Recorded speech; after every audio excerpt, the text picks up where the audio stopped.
This is the first and quite possibly the last time that we'll see a Christmas communist orc miniature. Let's take a look at the rules for the red Gobbo.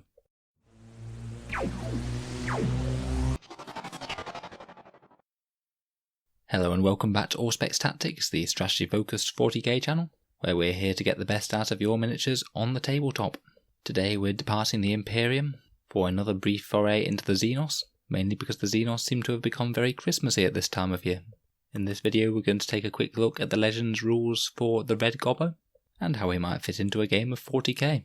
According to the Games Workshop community site, this guy first appeared back in the days of Gorka Morka, so before my time playing Warhammer 40k. In the background he led a rebel grot committee called revolushun, and it's inspired quite a few people to collect and convert rebel grot armies since then. I can see why they would want to overthrow the Orks. A grot's life isn't the best. Fast forward to 2019 and he's back with a new miniature, and he seems to have acquired a very Christmassy theme, between a scepter with a star and some baubles, a nice Santa hat, and a sack full of grenades, which he probably gives as presents to the grots who have been bad, minus the pins. I'm not sure if trying to combine Christmas, communism and orcs all in one miniature might be one theme too many, but it's certainly a fun little release for the festive season. They've also released some rules for him under the Warhammer Legends community site, so he won't be recommended for competitive games of 40k, but you can still use him in casual games just fine. So let's take a look at what he can do. So the red Gobbo is an elite's choice for an Orks army. He'll set you back a princely 30 points, and he has a weird profile that's basically of a souped up grot. He's got the movement of 5, a weapon skill of 4 up, so that's better than his more feeble brethren. Ballistic skill of 3 up, again that's an improvement. Strength 3, toughness 3, which again are better than standard grots. A mighty 3 wounds, 3 attacks, leadership 6, and a 5 up save. So he's basically a souped up grot, which sort of puts him into the realm of Astra Militarum platoon commander sort of stat line profile. The red Gobbo is armed with a custom grot blaster, an icon of revolushun, and stick bombs, and as he's a unique character you can only include one of them in your army. That custom grot blaster has a range of 12 inches, it's pistol D3, strength 5, AP -1 and flat 2 damage, so can pack a little bit of a nasty sting at close range. His icon of revolushun is strength user, so strength 3, AP -1 and damage 1, and when you roll a 6 to wound, the target takes a mortal wound in addition to its regular damage. He has Daka Daka Daka for extra shots on 6s, and always hitting on a 6 regardless of modifiers. He has revolushun, which means friendly Gretchen models can use his leadership instead of their own while they're in 6 inches of him.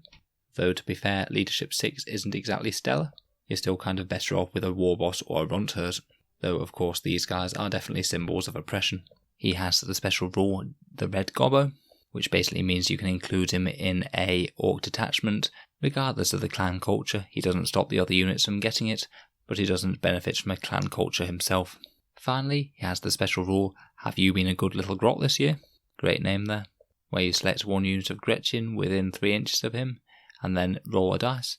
On the roll of 1, Gretchen model suffers 1 mortal wound, but if you roll anything else, then they count as being equipped with stick bombs till the end of the game.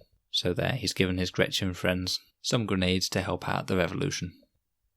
This guy mainly only has synergy with the Gretchen, giving out a little bit of extra leadership and those stick bombs, as most orc rules and stratagems only work on orc models and most stratagems don't work on any Gretchen.